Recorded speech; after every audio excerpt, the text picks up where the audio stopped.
In this video, we are going to talk about Novo, which the stock price is now more than 50% lower from its high. Welcome to the Investment Diary. I'm giving you the exact, no-fluff analysis of Novo Nordisk, one of my largest position in six-figure portfolio. This isn't hype, this isn't just theory.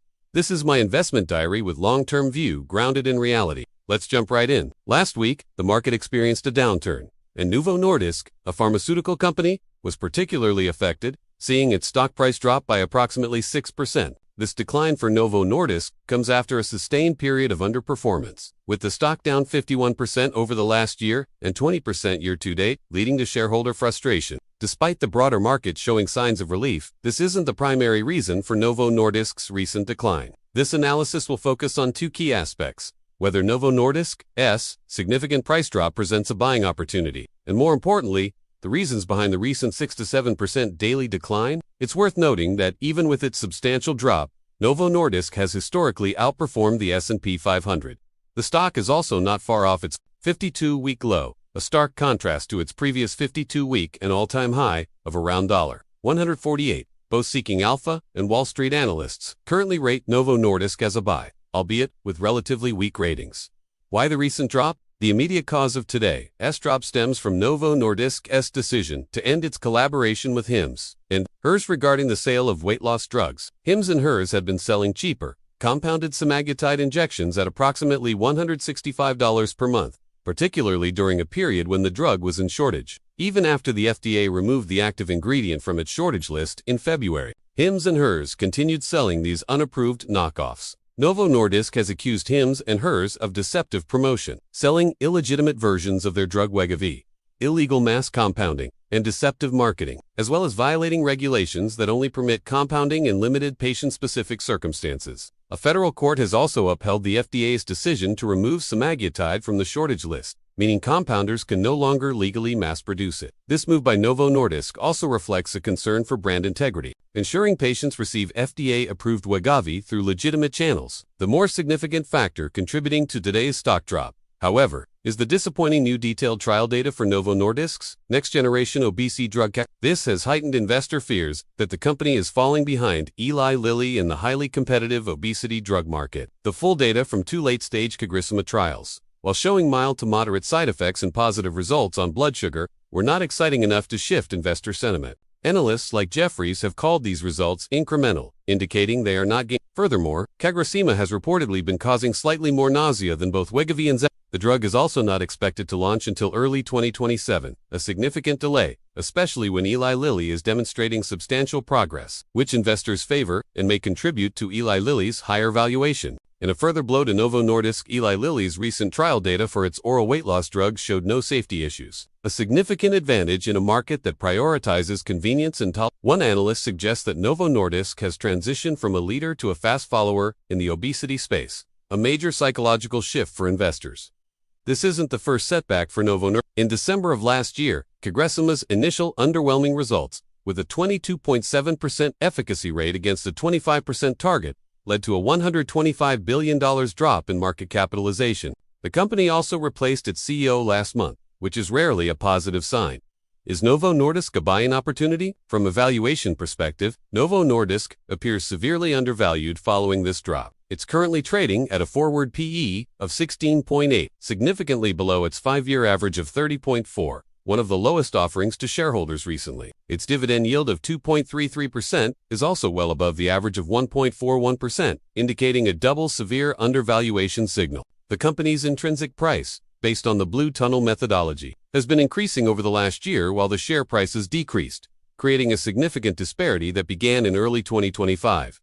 Historically, over the last 5 years, Novo Nordisk has often been overvalued, with its share price above its intrinsic value, suggesting this could be an attractive buying opportunity. However, it's crucial to acknowledge the volatility of the industry. Despite being battered down 50% in the last year, Novo Nordisk's revenue increased by 19% in the same quarter of 2024. Its obesity care revenue stream is up 67%, making it the fastest. The company anticipates double-digit EPS growth over the next 3 quarters, with a 75% track record of outperforming analyst targets. Based on EPS for the next full accounting period, the forward PE is in the 15 region. However, institutional and super investor activity shows mixed signals. Institutions have shown a slightly more bullish stance over the last 12 months, buying $6.55 billion and selling $5.6 billion.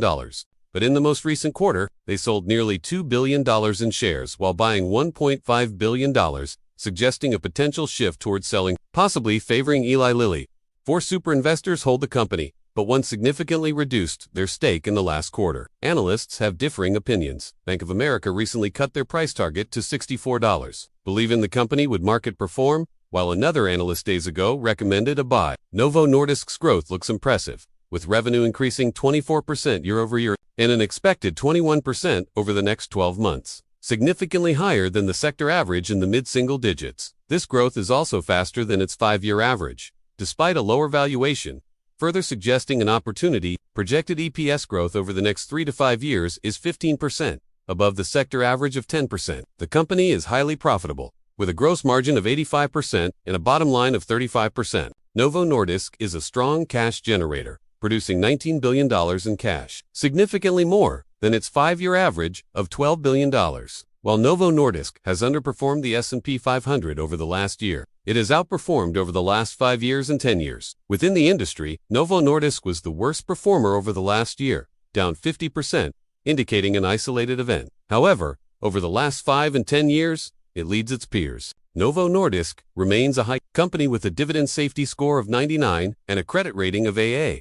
It increased its dividend by 22% in its most recent increase and consistently by a rate. It's also a dividend aristocrat, having increased dividends for over 25 consecutive years. The company's free cash flow payout ratio is around 60 to 62%, which gives confidence in continued double-digit dividend increases. Revenue has been growing at an attractive rate of 24% on a trailing 12-month basis, nearly tripling its top line since 2015. Novo Nordisk also returns excess cash to shareholders through share buybacks, and if management believes the company is undervalued, one might expect a larger buyback program. Its return on invested capital is 44%, well above the desired minimum of 10%, indicating effective capital allocation. Margins are exceptional, with a net margin of 48% on a trailing 12-month basis, demonstrating strong efficiency. Novo Nordisk is a free cash flow machine, with a 25% free cash flow margin. Its net debt to EBITDA is 0.5, well below the desired 3 years, indicating a very strong balance sheet.